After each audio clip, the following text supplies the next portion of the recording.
সমাজ বা কাছের মানুষ থেকে পাওয়া শিক্ষা। মাঝে মাঝে কেউ মিথ্যা বলে তুমি তা বুঝতে পারো, কিন্তু তা রেখ না করে তুমি নিশ্চুপ থাকো। তার অর্থ হলো জীবন তোমাকে ম্যাচিউর করে তোলার শিক্ষাটা ভালোভাবে দিয়ে দিয়েছে।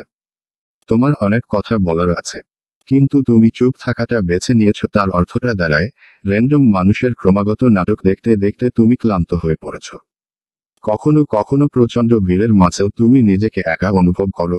এ অনুভূতি তোমার জন্ম হয়েছে কারণ ভুল সম্পর্কগুলো তোমাকে একের পর এক কষ্ট দিয়ে চলে গেছে জীবন থেকে। তাই অনেক মানুষ তোমার চারিপাশে, অথচ তোমাকে বোঝার মতো একটা মানুষও নাই। এর অর্থ হলো নিজেকে সবার প্রয়োজনে এত বিলিয়ে দিয়েছে যে কেউ কেউ ধরেই নিয়েছে তোমার কাছ থেকে তারা সব সময় কেয়ার পাওয়াটা ওদের জন্মগত অধিকার।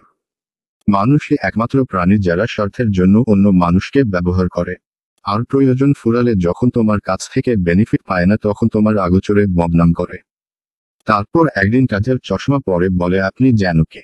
তাই নীরবে এই সব মানুষগুলোর কাছ থেকে দূরে সরে আসাটা বোকামি নয়, বরং বলবো ম্যাচুরিটি। ভুলভাল মানুষগুলো দিয়ে জীবন সাজানোর চাইতে একা থাকা অনেক শান্তির। একাকিত্ব তোমার সাথে কখনোই চিট করবে না, তোমাকে অনাকাঙ্ক্ষিত স্বপ্ন দেখিয়ে কখনো কষ্ট দিবে না। একা সবাই থাকতে পারে না, একা থাকতে হলে অনেক শক্তি ও সাহসের প্রয়োজন হয়। এই যোগ্যতা যে একবার অর্জন করে তার জীবনে মোটেই কিছু যায় আসে না তার জীবনে কে থাকলো অথবা কে বানা থাকলো তাই নিয়ে।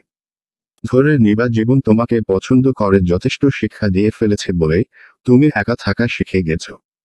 কোন অনাকাঙ্ক্ষিত নাটকে নিজেকে কিভাবে না জড়িয়ে রাখতে হয় তা জীবন তোমাকে বুঝিয়ে দিয়েছে।